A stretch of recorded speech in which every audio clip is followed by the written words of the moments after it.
आइए आज हम समझते हैं NAD+, NADH, NADP+ और NADPH के बारे में। सबसे पहले बात करते हैं NAD+ यानी nicotinamide adenine di nucleotide. NAD+ दो न्यूक्लियोटाइड से मिलकर बना होता है। इनमें से एक में एडेनिन क्षार होता है और दूसरे में निकोटिनामाइड होता है। पाउडर के रूप में यह सफेद रंग का नमी को आसानी से अवशोषित करने वाला तथा पानी में आसानी से घुलने वाला पदार्थ है। NAD+ कोशिकाओं में होने वाली उपापचयी क्रियाओं का एक महत्वपूर्ण कोएंजाइम है। का मुख्य कार्य ऊर्जा उत्पन्न करने वाली अपचयी या कैटाबॉलिक अभिक्रियाओं के दौरान और इलेक्ट्रॉनों का परिवहन करना है। अभिक्रियाओं में NAD+ हाइड्रोजन को स्वीकार करता है और अपचयित होकर NADH में बदल जाता है। यह लगभग सभी जीवित कोशिकाओं में पाया जाता है। इसकी मात्रा पशु आधारित खाद्य पदार्थ में अधिक तथा पौधों से प्राप्त खाद्य पदार्थों में अपेक्षाकृत कम होता है। जैव रसायन तथा क्लिनिकल प्रयोगशालाओं में एंजाइम विश्लेषण के लिए NAD+ का व्यापक उपयोग किया जाता है। अब बात करते हैं NADH की। NAD+ का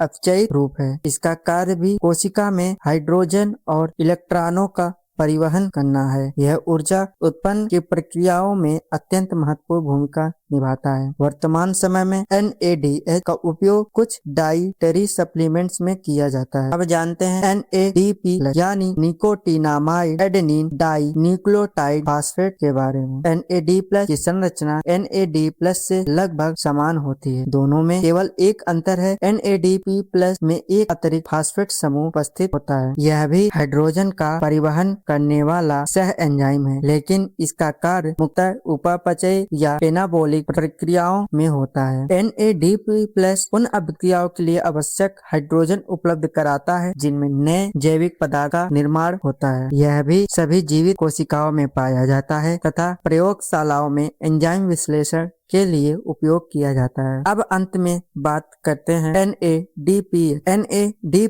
NADP+ का अपचयी रूप है। का मुख्य कार्य हाइड्रोजन और इलेक्ट्रॉनों का परिवहन करना है। अधिकांश उपचयी प्रक्रियाओं जैसे वसा, प्रोटीन और अन्य जैव अणुओं के निर्माण में NADPH का आवश्यक होता है। पाउडर के रूप में यह सफेद नमी को अवशोषित करने वाला तथा पानी में आसानी से घुलने वाला पदार्थ है। यह सभी जीवित कोशिकाओं में पाया जाता है और इसकी मात्रा पशु आधारित खाद्य पदार्थों में अपेक्षा अधिक होती है। NADPH का उपयोग कुछ डाइटरी सप्लीमेंट्स में किया जाता है। NADP+ कैटाबॉलिक ऊर्जा उत्पन्न करने वाली अभिक्रियाओं में कार्य करता है। NAD+ का अपचयित रूप NADP+ एनाबॉलिक निर्माणकारी अभिक्रियाओं में कार्य करता है। NADPH NADP+ का अपचयी रूप और जैविक अणुओं के निर्माण के लिए आवश्यक